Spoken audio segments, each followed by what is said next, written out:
Hello, everyone. My name is Betsy, and I want to tell you a story about a girl who, being in pursuit of beauty, turned into a terrible monster.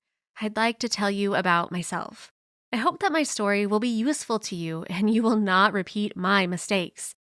I have never been beautiful. I always had problematic and oily skin. Acne was constantly on my cheeks, and my forehead was shining so much that one could use it as a mirror.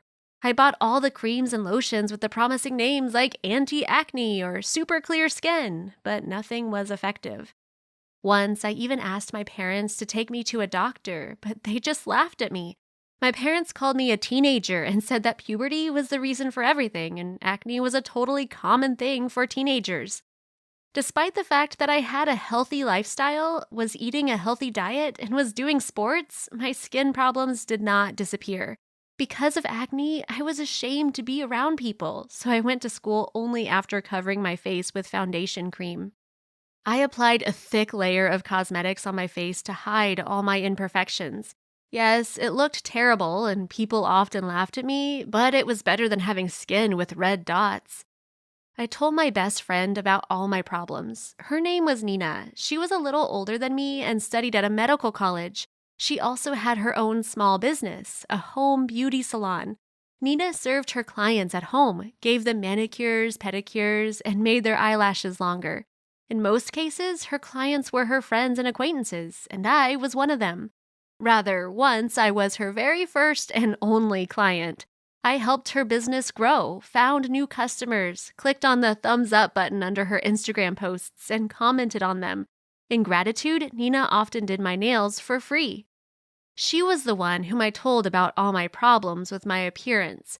She always listened attentively to me, was comforting me, and telling me how to properly take care of my skin in order to at least slightly reduce the inflammation. Nina was really worried about my problem and sincerely wanted to help me, unlike my parents, who considered my complexes to be childish stupidity and did not want to spend money on a visit to the cosmetologist. And then one day, Nina came to my house looking very happy. She said that she had great news for me. She decided to become a cosmetologist. The news was really great, but I did not understand what it had to do with me. To become a cosmetologist, people study for many years, and by the time Nina got a diploma and would become a qualified specialist, I would be like 30 years old. But Nina just laughed at me and said that she had finished some courses for beginners where she was taught to correctly determine the type of skin, choose the right kind of peel, and do many other useful things. She knew the theory perfectly, and the only thing she lacked at that moment was practice. I did not want to be a laboratory rat for a beginning cosmetologist, but the thought that I could finally get rid of my acne literally stuck in my mind. In the end, Nina convinced me that everything would be all right. She was my best friend and also studied at a medical college. I trusted her, so I agreed. I did not say anything to my parents, and a few days later, I already had the first session. Nina was studying my skin for a long time, examined the acne with interest, and then made a skin peel for the first time in either of our lives. She washed off all my makeup, degreased my skin, and applied some kind of cream. I started having a burning sensation on my skin, and so I was really scared. But Nina said that everything was okay. It was just because acid penetrated the skin and activated generation of new cells or something like that. After the procedure, I looked like a tomato. My face was covered with red spots. I felt pain when touching it, and I did not know how to show it all to my parents. If they had seen what I did to myself, they would have to put me under house arrest and wouldn't have given me pocket money the whole month. They had already done this several times whenever I failed. Then Nina suggested to me to stay at her house overnight and wait until my face would gain its usual color back. That's what I did, but the next morning, everything was worse. My face started peeling terribly. I looked like a snake during molting, and it was just disgusting. The next few days were the worst of my life. At school, I had to apply face cream every half hour so that my skin that was peeling off was not visible.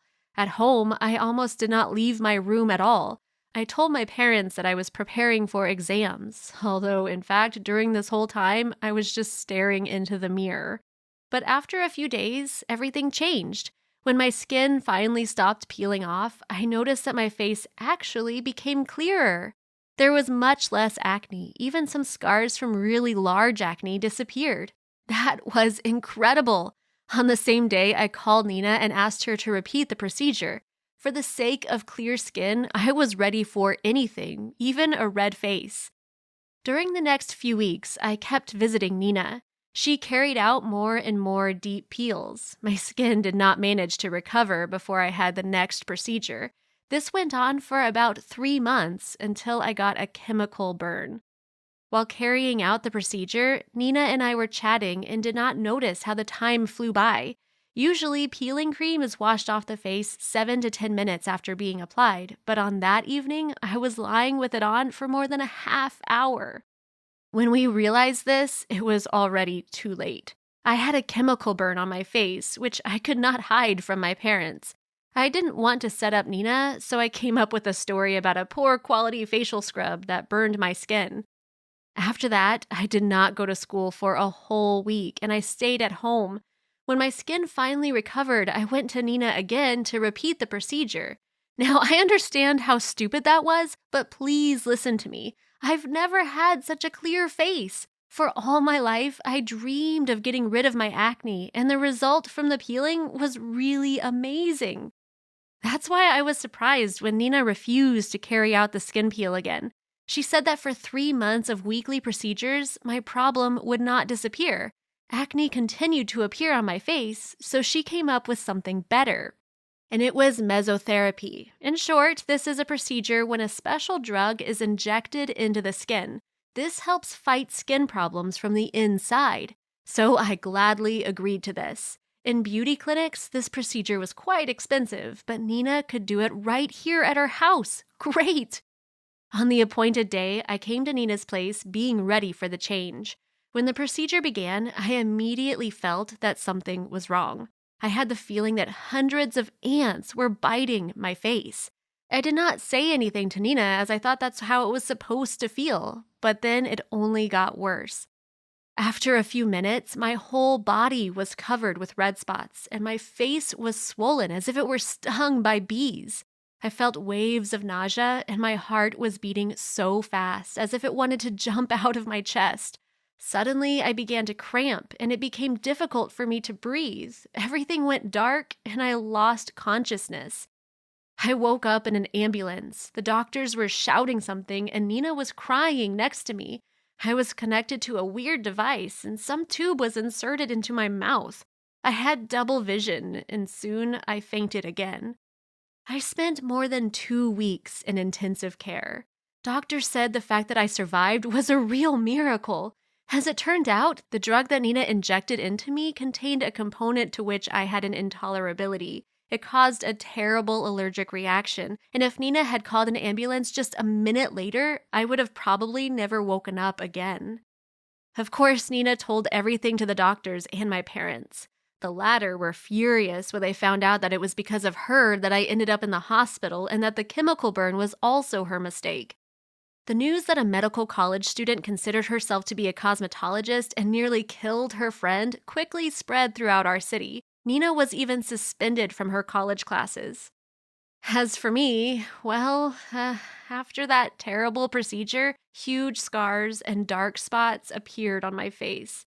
They were like huge freckles and made me look like a cow or a giraffe. And also, my eyesight has gone bad. I even had to start wearing glasses. This is how a girl who dreamt of being beautiful has become a real monster. My acne no longer seems a great problem to me. Perhaps my parents were right when they said it was just because of puberty and I had to wait a little while. But now my parents have finally paid attention to my appearance. They began to take me to dermatologists and even made appointments with a cosmetologist who had proper education and experience. He said that the recovery process for my skin would be very long and that it could last for several years. This is a pretty sad story, but I learned a good lesson from it. Firstly, I've realized how important education is, especially in the medical field. Secondly, no beginning doctor courses can make you a good specialist. Please be attentive to your health and do not self medicate. You should not play a doctor and put your life at risk. Thank you for listening to my story. After all that has happened, I don't know how to treat Nina now. Should I continue being friends with her? I will be very grateful if you give me advice in the comments, as well as click on the thumbs up button and subscribe to our channel.